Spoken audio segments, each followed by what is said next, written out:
السلام علیکم ورحمۃ اللہ وبرکاتہ۔ اعوذ باللہ من الشیطان الرجیم، بسم اللہ الرحمن الرحیم۔ حامیم والکتاب المبین، صدق اللہ العلی العظیم۔ اللہم صلی علی سیدنا ومولانا محمد النبی الأمی وعلى آلہ واصحابہ وبارک وسلم علیہ۔ معزز سامعین و سامعات، آج الحمدللہ ہم سورۃ الزخرف کا آغاز کر رہے ہیں۔ یہ سورہ مبارکہ مکۃ المکرمہ میں نازل ہوئی، مکیہ ہے۔ سورہ مقدسہ کی جو آیات ہیں وہ 79 ہیں، 89، اور اس کے 7 رکوعات ہیں۔ یہ سورہ مبارکہ ترتیب کے حساب سے 43ویں سورہ مبارکہ ہے۔ آج کے درس میں اس سورہ مقدسہ کا جو پچھلی صورتیں ہیں ان کے ساتھ ربط انشاءاللہ عرض کریں گے۔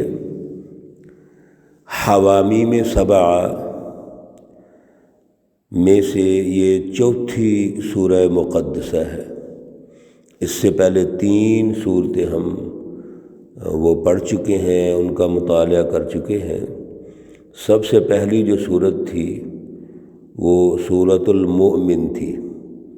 اس سورہ مقدسہ میں ایمان کی حقیقت اللہ رب العزت نے ہمیں سمجھائی کہ اعلیٰ ایمان، اعلیٰ شعور، اعلیٰ نظریہ، فلسفی کیا ہے، اور پھر ان الذین قالوا ربنا اللہ ثم استقاموا، محض ایمان جو جس کا مرکز قلب ہے، دل ہے، وہ تو کافی نہیں ہے، بلکہ اس پر استقامت کی ضرورت ہے۔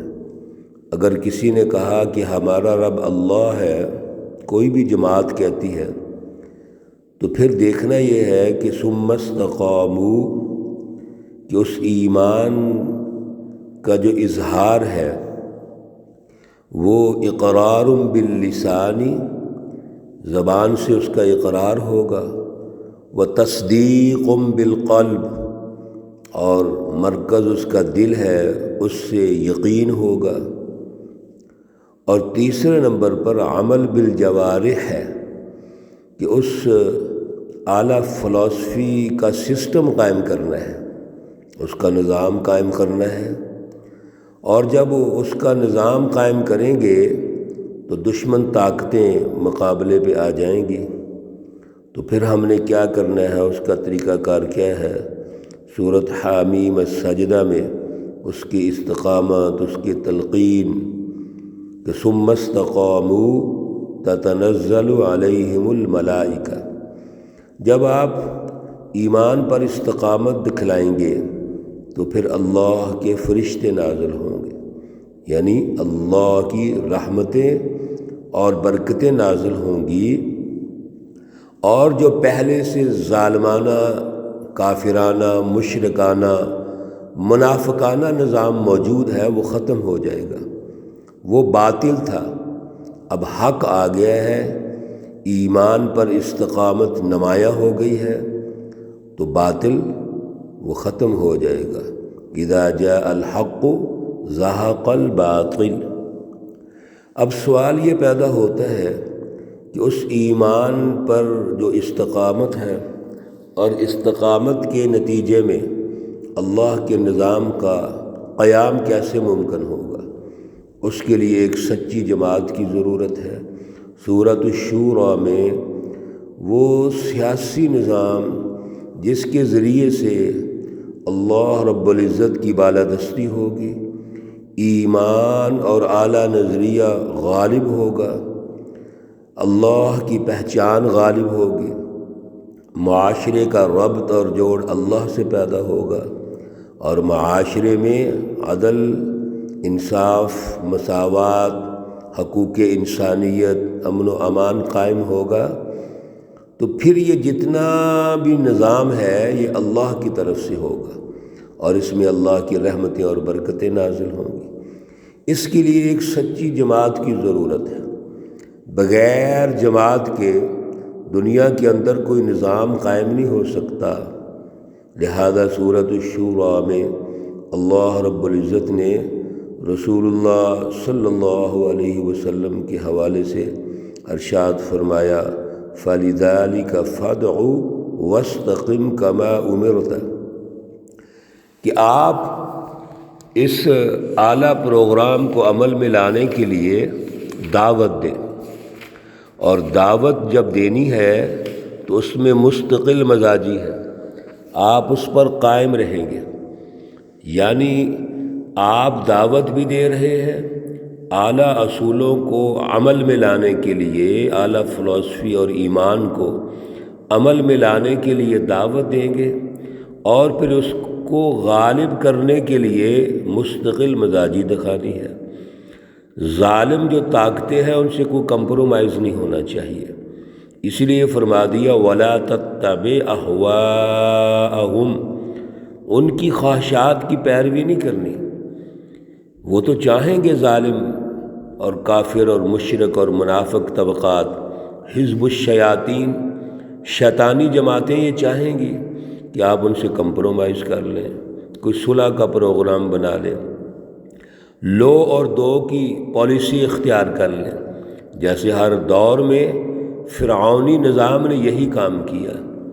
آج کے دور میں بھی یہ فرعونی نظام، شیطانی جماعتیں یہی کام کرتی ہیں، مختلف لیبل لگائیں گی بڑے خوبصورت قومی سطح کے اور مذہبی سطح کے، اور جو بھی سچے کوئی لوگ ہوں گے یا پروگرام ہوگا، کوئی جماعتیں کوشش کریں گی ان کو ورغلائیں گے، ان کے ساتھ کمپرومائز کریں گے۔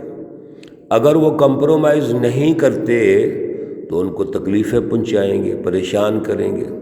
اصل میں ان کی خواہشات ہوتی ہیں، احواءہم، اور خواہشات کیا ہے؟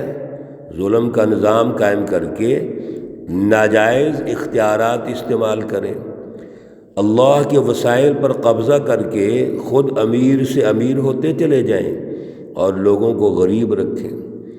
اللہ رب العزت نے فرمایا وَأُمِرْتُ لِأَعْدِلَ بَيْنَكُمْ، رسول اللہ صلی اللہ علیہ وسلم کا جو منصب ہے وہ عدل کے نظام کا قیام ہے۔ یہ عدل کا نظام وہ سچی جماعت قائم کرے گی جس کو ہم سیاسی عادلانہ نظام کہتے ہیں۔ اس کی بنیاد وَأَمْرُهُمْ شُورَىٰ بَيْنَهُمْ، وہ مشاورت ہوگی، قوت تنفیذ یہ اس سیاسی نظام کا مرکزی نقطہ ہے، لیکن ضرورت مشاورت کی ہے، اور مشاورت کے سلسلے میں جو قومی نظام ہے وہ قائم ہوگا۔ یعنی مشاورت سے مراد عوامی انسانی حقوق کی پاسداری کیسے ہو، وہ حقوق ہر فرد کو کیسے ملیں، اور سارے انسان عدل کی بنیاد پر اللہ کے سامنے، اور یہ جو حکومت ہے اللہ کی نمائندہ حکومت سچی جماعت، اس کے سامنے برابر ہے، کوئی فرق نہیں ہونا چاہیے۔ یہ ہے اصل میں مشاورت۔ ہمارے ہاں آج کے دور میں جو پارلیمنٹ میں مشاورت ہوتی ہے وہ صرف اور صرف اپنے مافیا کو بچانے کے لیے ہوتی ہے۔ یہ چور اور ڈاکو، ظالم لوگ، ظالم مافیاز، پریشر گروپ اکٹھے ہو کے اس کو قومی نظام کہتے ہیں۔ قومی نظام میرے عزیزوں وہ ہوگا جو عدل پر قائم ہو، جو انسانیت پر قائم ہو، انسانی حقوق پر قائم ہو، وہی قانون اور ضابطے ہوتے ہیں۔ یہ جو پارلیمنٹ آئین بناتی ہے، اصل میں مقصد تو انسانوں کے حقوق کی پاسداری ہے، انسانی ارتقاء ہے، انسانیت کو آگے لے کے جانا ہے۔ اس لیے اللہ رب العزت نے وَأَمْرُهُمْ شُورَىٰ بَيْنَهُمْ یہ مرکزی نقطہ رکھ دیا، اور وہ جو سچی جماعت ہے اس کے اوصاف تفصیلاً یہاں عرض کر دیے۔ اللہ رب العزت نے جو ارشاد فرمایا، ہم نے پچھلے جو سورہ مبارکہ کے دروس ہیں اس میں یہ گزارشات کی تھیں کہ اس سچی جماعت کے اوصاف کیا ہیں، وہ ہمارے ذہن میں ہونے چاہیے۔ آج کی جو سورہ مقدسہ ہے سورۃ الزخرف، اس میں اللہ رب العزت وسائل کو کیسے حاصل کرنا ہے، وسائل کا مرکز اللہ کی ذات اقدس ہے، اور اللہ رب العزت کس طرح کا معاشی نظام دینا چاہتے ہیں، ان وسائل کی تقسیم کیسے کرنا چاہتے ہیں۔ سب سے پہلے تو زخرف کے لفظ سے ہمیں سمجھنا چاہیے کہ زخرف کا معنی ہے چمک دمک، ملمہ کاری، سونا چاندی، مال و دولت، وسائل جو اللہ نے دیے ہیں، ان وسائل کی جو چمک دمک ہے وہ انسان کو تباہ کر دیتی ہے۔ لہذا یہ زخرف اللہ کے وسائل کو کیسے حاصل کرنا ہے، اس کی تقسیم کیسے کرنی ہے، اس کے لیے ایک معاشی نظام کی ضرورت ہوتی ہے۔ بغیر معاشی نظام کے وسائل رزق کا حصول اور تقسیم ممکن نہیں ہے۔ اس لیے میرے عزیزو، زخرف یہاں پہ جو نام ہے سورہ مقدسہ کا، اصل میں یہ نفی زخرف ہے، یعنی زخرف کا معنی تو چمک دمک، ملمہ کاری اور وسائل کی خوبصورتی ہے۔ تو اللہ رب العزت سورہ مقدسہ میں ان تمام وسائل اور چمک دمک کو سچی جماعت کے لیے اس کی نفی کرتے ہیں، یعنی اس کے ذریعے سے کوئی لالچ، خود غرضی، مفاد پرستی یا وسائل پر قبضہ کر کے ایک ظالمانہ نظام قائم کر دیا جائے، اس کی نفی ہے۔ انشاءاللہ العزیز اس کی تفصیلات ہم عرض کریں گے۔ آپ عزیزوں، بہنوں، بھائیوں سے گزارش ہے کہ قرآن پاک کے ہر لفظ پہ غور کیجیے۔ ہمیں ایک لفظ سنتے ہیں، وہ مطالعہ کرتے ہیں، یا چند الفاظ، بس غور کرنا چاہیے۔ اللہ رب العزت ہمیں اعلیٰ شعور عطا فرمائے، غور و فکر کی توفیق اور صلاحیت عطا فرمائے۔ اللہ رب العزت ہمارے مسائل حل فرمائے، اس ظالمانہ نظام سے نجات عطا فرمائے، اور سچا عدل کا نظام جو اللہ کا نظام ہے، اللہ ہمارے اوپر وہ غالب فرمائے۔ اللہ رب العزت تمام بیماروں کو شفائے کاملہ عاجلہ مستمرہ عطا فرمائے۔ اللہ رب العزت تمام مرحومین و مرحومات کو جنت الفردوس میں اعلیٰ مقام عطا فرمائے۔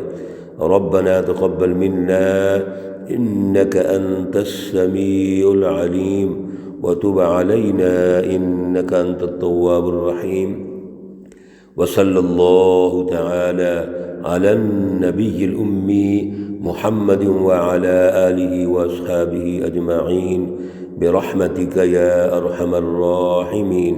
السلام عليكم ورحمة الله وبركاته۔